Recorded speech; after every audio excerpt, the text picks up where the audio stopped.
from under your breath. I'm going to just leave that one with you guys to think about. Your arms come from under your breath.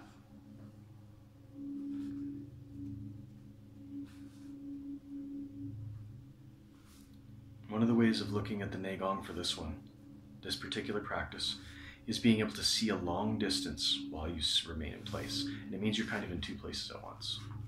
I'm able to see the horizon, but I'm able to actually stay and be here. As we get further into this stuff, it gets a little bit weirder, right? So number one was the 4 big joints. Learn to crawl, integrate into your body. Second one, learn to stand up. Learn to understand that there's a place in this world for you. Number 3 is feeling the earth underneath you, settling, sinking, finding your place here, right now. Number 4 is how we manipulate the universe. We change our environment with our arms. We move things, we pick things up, all of that sort of stuff, right? The environment around us is changed through our arms. Interaction with others is the other way we interfere and change the environment. This is the moment where martial artists and human beings touch one another. So up until this point, it's all been on ourselves, right? In ourselves. If in a Tai Chi perspective, it'd be like the first circle of Tai Chi, right? You're still inside, you're doing very introspective things. Now you're starting to look at the universe itself around you. How do I pick up cups? What part of my body moves? Why is it moving that way? It's taking stock of your flesh, but it's also taking stock of how I can manipulate the universe. Does that make sense? This is all like observation stuff, right? It's not like an exercise in the way that it's like you're doing something. You're just paying attention. By crawling, you pay attention to what crawling is. By standing, by paying attention to the earth, it starts to change who you are and how you interact with the world. When it comes to martial arts, this is the place where you start touching people, and it starts to be that you're touching their mind, not their body. And then the 5th stage is Wu Wei, which means action, non-action. So action, non-action is like, it's hard to explain really. It's like there's no goal. There's no striving to achieve something. It's based on being in the present and the transformation that can take place in the present. It's not about the end result. So it's like, say you were building a model. You're not thinking about, oh, well then I'll put this in and then eventually then the car will be done. Then you end up with really sloppy work, right? Wu Wei action, non-action in that case would be, right now, all that's happening is I'm gluing this piece to that piece. So I'm not going to worry about the end result. I'm not going to strive. I'm just going to do it. I'm just going to do it the best I can.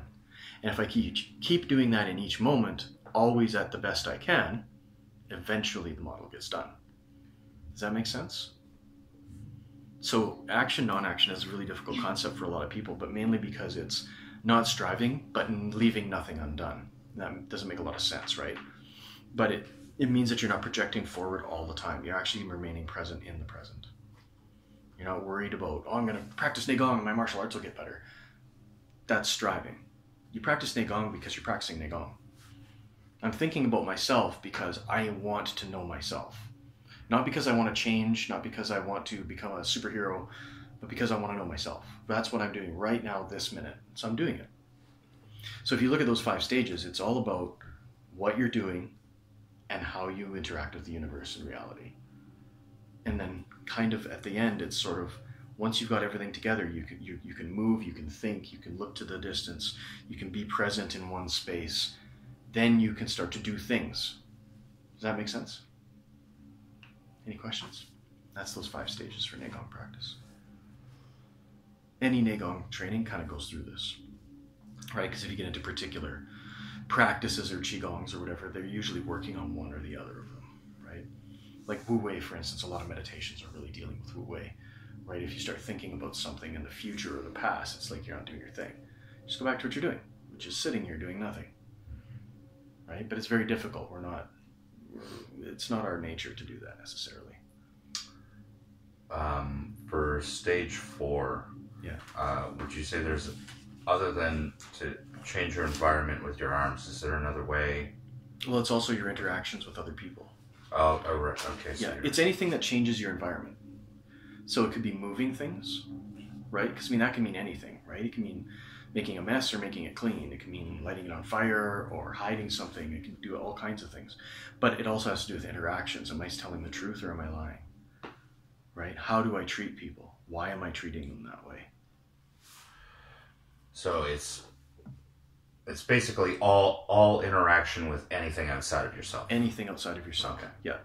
The first few stages are interaction in you. You're trying to get a handle on where and what you are. And then you have to reach out.